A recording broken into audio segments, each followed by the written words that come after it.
Next, number 32. Wala ulit siyang choices. So, itong number 32, dito papasok yung tinatawag natin na motor starting. So, pag may nakita yung what is the starting resistance, you consider the motor starting. Pag motor starting, there is no back EMF. Okay? Back EMF is equal to 0. At kung in-specify niya doon yung brush drop, yung voltage natin sa brush contacts, i-consider, ima-minus mo siya. So, yung answer is eksaktong 1.25 ohms. Next, number 33. The answer here is 55 amperes, letter C.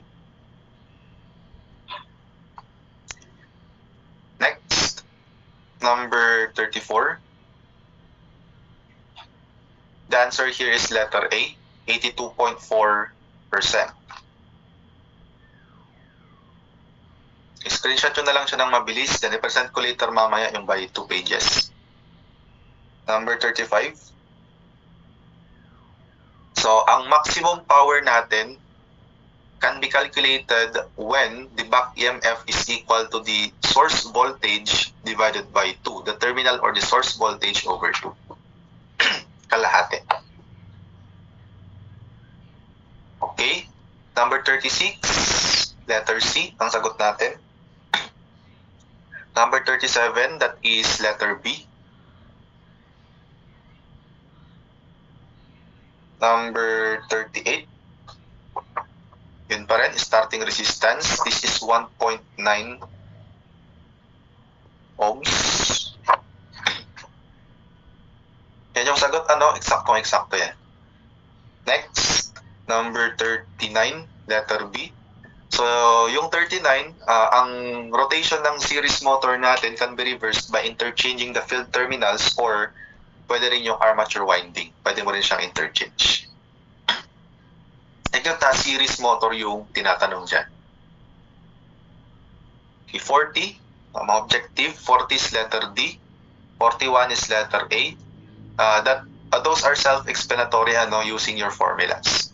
42 is letter C. Siyempre, yung shunt field nakaparallel dun sa ating source, tsaka dun sa may armature winding. 43, na ulit, that is the source voltage divided by 2. 44, so the answer here is 1.695 ohms, letter C. Dun, motor starting ulit. Next, number 45. So, for 45, ang sagot ay 77.7%. Pero wala sa choices. Pag nineglect natin yung copper loss na shunt field, yun, lalabas yung eksaktong 79.79%. The answer here is letter A. Next number 40. Ito pala for 45, gagamitin natin yung IA no load dito.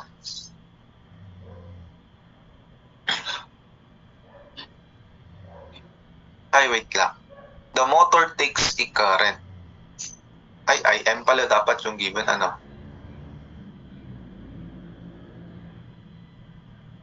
So parang may mali ako dito, wait lang. So, determine its rated load efficiency. So, kung IM full load ito, IM no load is 5 amperes.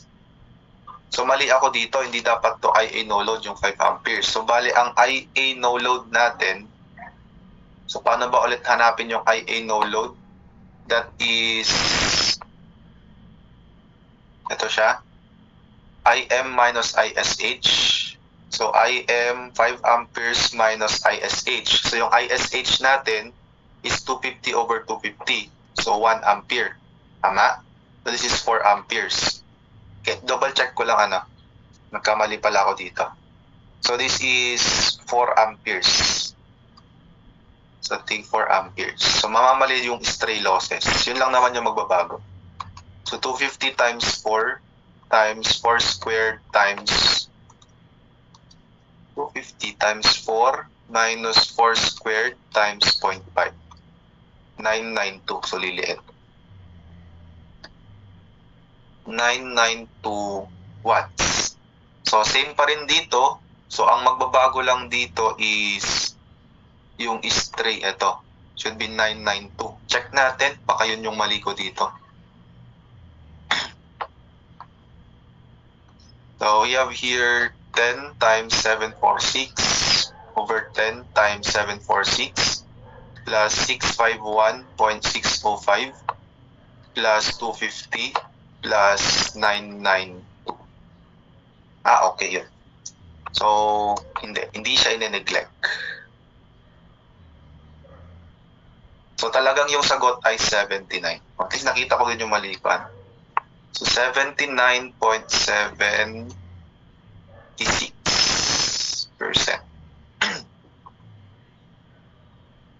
Yung 5 amperes doon, IM pala yun kasi the motor takes.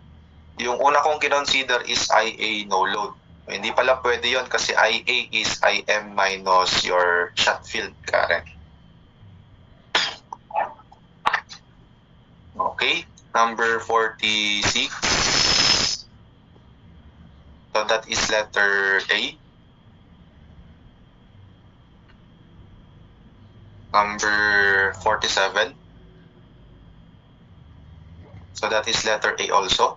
So we have 87.83%. Ito page 1 ito, no? Page 1.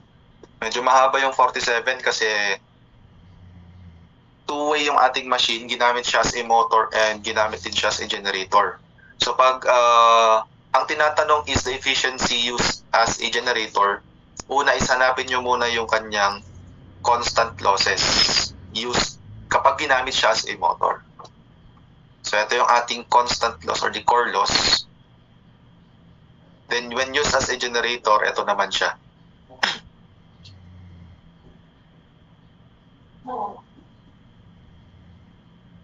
Okay, next. 48. So medyo mahaba din siya, ano? This is your page 1.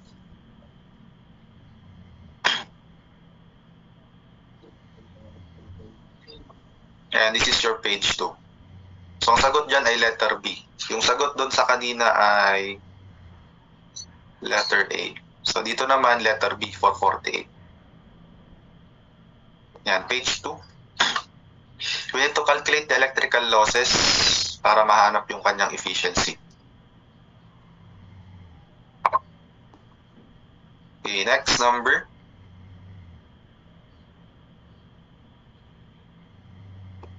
So, series motor ulit. So, parang ang daming series motor dito sa quiz ninyo. Mga more than 5 items. So, letter A and 50. So, that is letter A. Application ng maximum power. So, using your back EMF relation with respect to your source voltage. So, 1/2 siya ng source voltage to have a maximum power.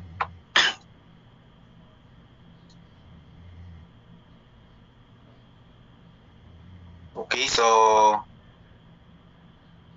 balitin na lang natin ng konti, ano?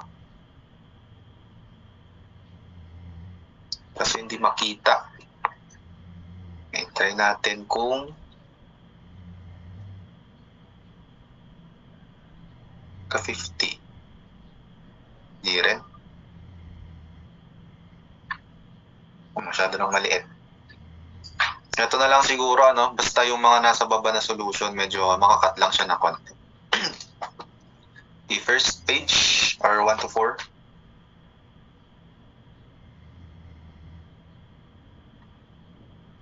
Five to 8.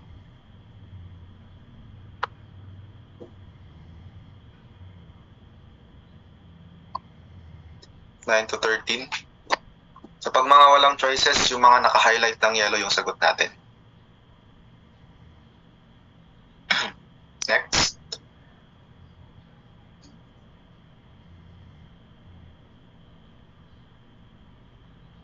Next.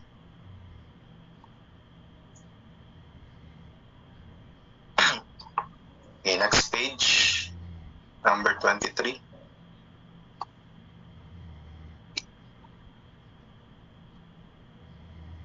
Next page.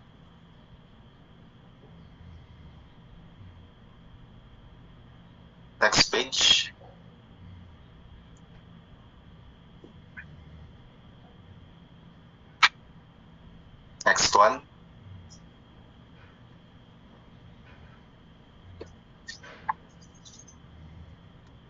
Okay, next.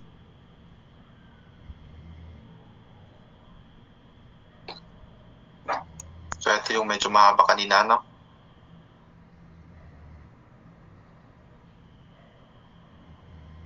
Okay, next one. So number 48. Yan, first and second page. Last page na pala yan. Up to 50.